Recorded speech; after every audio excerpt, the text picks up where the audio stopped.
नमस्कार, स्वागत है आपका। मेरा नाम है विपिन बेबाक। हमारे साथ मौजूद है प्रोफेसर अरुणेश यादव। स्वागत है जी। बहुत बहुत धन्यवाद साहब। यादव जी, अभी सुनने में आ रहा है कि राहुल गांधी फिर पद यात्रा कर रहे हैं। आप पद यात्रा की क्या जरूरत है? अब छोटे से चुनाव में, हरियाणा का छोटा सा चुनाव, इसमें भी पद यात्रा? नहीं, ये जो यात्रा है, बिल्कुल आपका सवाल सही है। आज मेरी बातचीत हो रही थी कुछ सीनियर लीडर से, तो मैंने भी यही सवाल किया कि यहाँ यात्रा की क्या ज़रूरत है, इतने समय में तो कई रैलियाँ हो जाएंगी। क्योंकि राहुल गांधी जी की रैलियाँ भी कम हुई। राहुल गांधी जम्मू कश्मीर के चुनाव में ज़्यादा व्यस्त थे, यहाँ अपेक्षा कर समय भी कम दिया था राहुल जी ने। तो ये कह रहे कि ये पब्लिक डिमांड पे हुआ है। हरियाणा के एक डेलीगेशन मिला था किसानों का, और आपको याद हो अग्निवीरों का, और जो बेरोजगारों का और पहलवानों का, ये डेलीगेशन अलग अलग समय पर 3-4 ही मुद्दे हैं, तीनों चारों का ये आपने हाँ, नाम ले दिया भाई। महिला पहलवानों का ले दिया, जवानों का ले दिया, अग्निवीरों का ले दिया, किसानों का ले दिया। डेलीगेशन राहुल जी से, जब आपको ध्यान हो संसद चल रही थी, तो उस दौरान ये लोग मिले थे। तो इन लोगों ने स्पेशल रिक्वेस्ट करी थी राहुल जी से कि हरियाणा का बहुत सारा इलाका ऐसा है जहां पे आपकी यात्रा नहीं हुई है, और हरियाणा चुनाव के दौरान अगर आपको समय मिले तो आप यात्रा जरूर कीजिएगा, भले ही वो यात्रा 1 दिन 2 दिन 3 दिन की हो। तो फिर उसी डेलीगेशन के कुछ लोग अभी 2-3 दिन पहले जब राहुल जी का प्रोग्राम हुआ तो वहाँ मिले और उनको रियाद दिलाया। तो राहुल जी ने इसको आनन फानन में एक प्रोग्राम बनाया। क्योंकि राहुल जी का ऐसा है कि जब वो किसी व्यक्ति को कुछ प्रॉमिस कर देते हैं या किसी से भावना से जुड़ जाते हैं, तो फिर उस काम को वो करते हैं। पिक्चर का डायलॉग भी है कि जब मेरे दिमाग में आ गई, चढ़ गई, तो फिर मैं अपने आप की भी नहीं सुनता। हाँ, वो चढ़ गई तो कुछ इसी तरीके से है। वहाँ सुबह एक जनसभा होगी, और उस जनसभा के बाद लगभग 6 विधानसभाएं पड़ रही हैं उस जिले में, और उन 6 की 6 विधानसभाओं में पूरे दिन की पद यात्रा है। फिलहाल 1 दिन का प्रोग्राम है, लेकिन ये प्रोग्राम आगे बढ़ भी सकता है। और इस कार्यक्रम को करने के पीछे मकसद सिर्फ इतना है कि हरियाणा का जो युवा है नशाखोरी से परेशान है। पंजाब के बाद सबसे ज़्यादा, मैं ये नई खबर आपको बता रहा हूँ क्योंकि अब मैं हरियाणा में लगभग कई जगह घूम चुका हूँ, और एक नई समस्या मुझे सुनने में आई है नशाखोरी वाली। राहुल जी ने डंकी वाली प्रॉब्लम बताई दी थी कि जो अवैध तरीके से डंकी रास्ते से विदेशों में लोग भेजे जाते हैं, वो बहुत बड़ी समस्या। और वो क्यों है? वो बेरोजगारी की वजह से है। तो बेरोजगारी, अग्निवीर, पहलवानों का, किसानों का, और इसके साथ साथ युवाओं के बीच में नशाखोरी की समस्या बहुत ज़्यादा बढ़ रही है। तो इन सब मुद्दों को लेकर राहुल जी एक सामाजिक सौहार्द के लिए एक यात्रा निकाल रहे हैं। जो मकसद है युवाओं को जागरूक करना, कि ज़्यादा से ज़्यादा युवा इस यात्रा से जुड़े और जागरूक हो कि जो नशा है वो कहीं से भी देश के लिए ठीक नहीं है, परिवार के लिए भी ठीक नहीं है, और सबसे पहले उनके लिए भी ठीक नहीं है।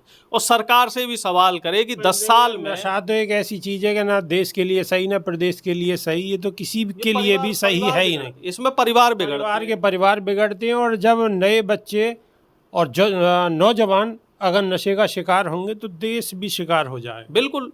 और पंजाब बहुत बड़ा इसमें त्रस्त है। पंजाब की सबसे बड़ी समस्या नशाखोरी है। पंजाब से लगता हुआ जिला हरियाणा है, तो कहीं ना कहीं यहाँ भी ये समस्या आ रही है। अच्छा। और इसमें एक चीज़ और निकल के आई है अभी, फिर हम आगे बढ़ जाएंगे। एक सवाल मेरा और है जी, कि जब ये नशे की इतनी बड़ी दिक्कत है, इतनी समस्या है, तो नशा बाहर से अगर कहीं से आ रहा है, तो अगर पुलिस चाहे तो बगैर पुलिस की इजाज़त के तो मेरे ख्याल से कोई स्कूटर, बाइक, साइकिल भी नहीं घुस सकती। तो ये नशे की जो खेप है ये कहाँ से आ रही है भाई? हर जगह सिक्योरिटी है, हर जगह पुलिस है, हर जगह शासन है, प्रशासन है। आखिर ये हो कहाँ से रही है तस्करी? A for Adani, A for Apple, मतलब ए फॉर अडानी के जरिए आ रहे हैं साहब। अडानी जी के दर्शक भी समझ लें इसको।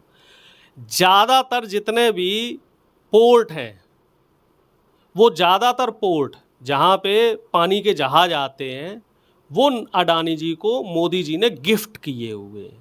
और आपने खबरें सुनी होंगी, कहीं 5,000 करोड़ रुपए की ड्रग्स पकड़ी गई, कहीं 10,000 करोड़ रुपए की ड्रग्स पकड़ी गई। ये तो वो ड्रग्स है जो बिना जानकारी के आ जाती है और कस्टम वाले उसे पकड़ लेते हैं। डेली के डेली इस तरह का नशा आ रहा है। और चूंकि अडानी जी देश के मालिक हैं अघोषित रूप से, तो उनके जरिए सारा मामला आ रहा है। पुलिस भी इसमें क्या कर सकती है? ये क्या पुलिस बोला भी आपने कि अघोषित रूप से देश के अघोषित रूप मालिक से देश तो अडानी ही चला रहे हैं। मोदी जी नहीं चला रहे? मोदी जी प्रधानमंत्री हैं, लेकिन सारा का सारा काम अडानी जी के द्वारा ही हो रहा है। राहुल जी ने तो जम्मू कश्मीर में कहा है कि अडानी टैक्स और अंबानी टैक्स हम लोग दे रहे हैं, पूरे देश की जनता दे रही है। सेब के बागान अंबानी के, अडानी के, ठीक है। इसके अलावा आ जाओ एयरपोर्ट और जो पोर्ट है। तो आपने तो एक नई बात और बता दी ना कि भाई जितनी भी रेलवे, बस, सब कुछ तो अडानी नशे की अंबानी जितनी खेप आ रही है वो भी अडानी ला रहे हैं। नहीं, तो अगर आपको लगता है कि मेरी बातों में जरा सा भी झूठ है तो इसकी जांच करवाइए। जितने भी ये पोर्ट हैं अडानी साहब के, इस पे जांच करवा दीजिए ना। जांच में सरकार क्यों डरती है? जब सवाल करता है विपक्ष कि अडानी जी पे इतनी मेहरबानी क्यों, तो मोदी जी क्यों डरते हैं? क्यों सवाल का जवाब नहीं देते हैं? जो सेबी की चीफ थी, अब यहीं पे वो सवाल आ गया, सेबी की चीफ की अडानी के साथ मिली भगत सामने आ चुकी है, फिर भी सेबी की चीफ को नहीं हटाया। इसका मतलब दाल में काला है, पूरी दाल काली है। मतलब आप ये लगा लो कि चोर को ही तिजोरी की रखवाली दे दी आपने। ऐसा कैसे कर रहे हो मोदी जी? इतना अत्याचार, इतना क्या बोलते हैं, इतना अंधेर अपनी आंखों पे आप तो ये कहना चाह रहे हैं कि बिल्कुल अंधेर नगरी चौपट राजा वाली बात हो रही है। बचा क्या है भाई? हमें ये बताओ, बचा क्या है? और हरियाणा में तो एक वीडियो और वायरल हो रहा, चूंकि बात हरियाणा की चल रही है। कौन सी वीडियो? वीडियो वायरल हो रही जब ये सवाल किया गया कि 10 साल में हरियाणा की सरकार रही और 2 मुख्यमंत्री रहे। पहले तो खट्टर साहब रहे, फिर सैनी जी बनाए गए, तो क्या बदलाव है, क्या देख रहे हो? तो वो जो व्यक्ति है उसने बड़े मजाकिया अंदाज में कहा कि अंडरवियर बदलने से दस्त नहीं रुका करते।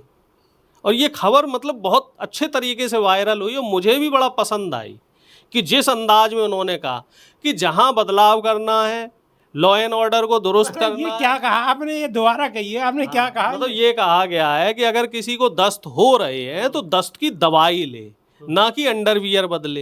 अंडरवियर बदलने से दस्त नहीं रुकेंगे। मतलब कहने का ये है कि मुख्यमंत्री बदल रहे हो आप, उससे कानून व्यवस्था नहीं सुधरेगी, उससे प्रशासन शासन व्यवस्था नहीं सुधरेगी। वो कब सुधरेगी? जब आप सरकार बदलोगे, जब दवाई लोगे। जब दवाई लोगे। तो अब दवाई लेने का टाइम आया है और मैं जनता से कहना चाह रहा हूँ, साहब दवाई दे दो। तो अब कांग्रेस दवा देगी? बिल्कुल, कांग्रेस ही इसका इलाज है। तो अंडरवियर बदलने की जरूरत नहीं है? नहीं, मुख्यमंत्री बदलने से क्या होगा? आप देख लो, मध्य प्रदेश में शिवराज चौहान थे, मोहन यादव बना दिए, कुछ बदला? नहीं बदला।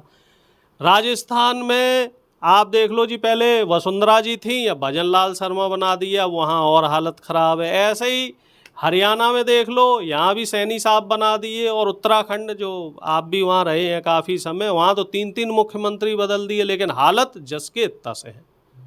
तो साहब ये कहना है कि साहब दस्त है तो दस्त का इलाज करो, अंडरवियर मत बदलो।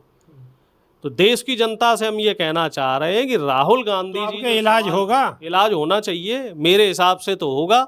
जनता इलाज करेगी, जनता इलाज करेगी। और मेरे हिसाब से जो राहुल गांधी जी मुद्दा उठा रहे हैं, संविधान का मुद्दा है, युवाओं के रोजगार का मुद्दा है, किसानों का मुद्दा है, पहलवानों का मुद्दा है, तो जनता इसी पे वोट कर रही है। बेशक बीजेपी मुद्दों से भटकाए, बेशक बीजेपी का जो आईटी सेल है खूब कहता रहे कि राहुल गांधी जी आरक्षण ख़त्म करना चाह रहे हैं, या राहुल गांधी जी सिख समाज के विरोधी हैं, कुछ भी कहे, पब्लिक को मालूम है कि एक आदमी 4 साल से सड़क पे है, डोल रहा है सड़क पे, वो आदमी इस तरह की घटिया हरकत क्यों करे? 10 साल सत्ता से बाहर हो गई, सत्ता में है नहीं कांग्रेस। 10 साल से सत्ता में कहाँ है? सबसे बड़ी बात ये है, हमारे दर्शक समझ लें, अगर हम सत्ता में होते तो हमसे सवाल करते। अब तुम कहीं दामाद जी, दलाल जी, ये पता नहीं क्या क्या लेके आते हैं। मोदी जी दामाद जी, दलाल जी लगा रहे हैं कि जेल में डाल देंगे दामाद जी को। अच्छा, अगर मानो दामाद जी को अगर जेल में डालने की बात थी तो 10 साल तक कहाँ सोए रहे सब? वही तो मैं पूछ रहा हूँ। मैं 10 साल तक दामाद जी क्या अमेरिका में रह रहे थे? हमारे दामाद जी तो यहीं थे साहब। और अगर आप जिस डीएलएफ का हवाला ले रहे हो उसको सुप्रीम कोर्ट से क्लीन चिट मिल चुकी है। चुनाव के समय इस तरह का मुद्दा आप क्यों छेड़ते हो? क्यों जनता को बेवकूफ़ बनाने की कोशिश करते हो? सोनिया जी को राजमाता कह के और तमाम पता नहीं क्या क्या कह के कहते हो कि ये भ्रष्टाचारी है और शिष्टाचारी है, ये है वो। अगर कुछ है तो आप जांच करवाओ ना। करवाई तो आपने, ईडी से 48 घंटे तक जांच करवाई। राहुल जी को 6 बार 7 बार तलब किया गया, तमाम जगह उनके खिलाफ आपने केस कर रखे हैं, फिर भी कुछ निकला? कुछ जूस निकला उसमें से, कुछ निचोड़ निकला? प्रोफेसर एक बात तो है कि राहुल गांधी को छेड़ के ले तो ली टेंशन साहब, इन्होंने मधुमक्खी के छत्ते में हाथ दे दिया, और ये हाथ ऐसा दिया, वो मधुमक्खी भी रानी मक्खी थी, ऐसे मोटे मोटे डंक मार रही है कि टीस जो है वो जा नहीं रही, इनके टीस रह रह के हो रही है। और मोदी जी भी ये सोच रहे होंगे कि बहुत ही गलती हो गई, वो जो एक मीम है, अरे गलती हो गई जवान रपट गई, तो उसी टाइप से मोदी जी का हाल है। कहाँ 400 के सपने देख रहे थे और 240 पे आके लटक, गलती हो गई मेरी जुबान टूट गई। तो वही मोदी जी का हो गया कि 240 पे आके रह गए। और धीरे धीरे आप देखो कि इनके जो कारिंदे हैं, कारिंदे भी इनसे खिसकते जा रहे हैं। भाई कौन मतलब कारिंदे? मुख्यमंत्री हैं, जो नीचे के नेता हैं, योगी जी अलग आंख दिखा रहे हैं, वसुंधरा राजे अलग, शिवराज चौहान अलग। योगी जी कहाँ दिखा रहे हैं? योगी जी तो लगे वो हुए अलग कहानी है, वो कभी फिर किसी दिन और चर्चा करेंगे उस पे, उसमें भी लंबी कहानी चल रही है। वो स्पेशल वीडियो किसी दिन योगी जी और मोदी जी पे बनाएंगे, और कम से कम वो 30 मिनट का होगा, और उसमें सिलसिलेवार सारी चीज़ें डिस्कस करेंगे आपके साथ। ठीक है, ठीक है, ठीक है, चर्चा बिल्कुल, होगी। Okay okay okay. तो ये थे हमारे संग प्रोफेसर अरुणेश यादव। बड़ी बेबाकी से बहुत सारी चीज़ें रखी हैं और नई चीज़ें आपको भी जानकारी हुई होगी। अब प्रोफेसर साहब जो बात रख रहे हैं, कहीं ना कहीं उनमें सरसरी तौर पर देखने में सच्चाई सी नज़र आती है। आप कैसे समझते हैं? कमेंट के माध्यम से अवश्य बताएं। अभी के लिए सिर्फ इतना ही। बहुत बहुत शुक्रिया, धन्यवाद, नमस्कार। जी नमस्कार।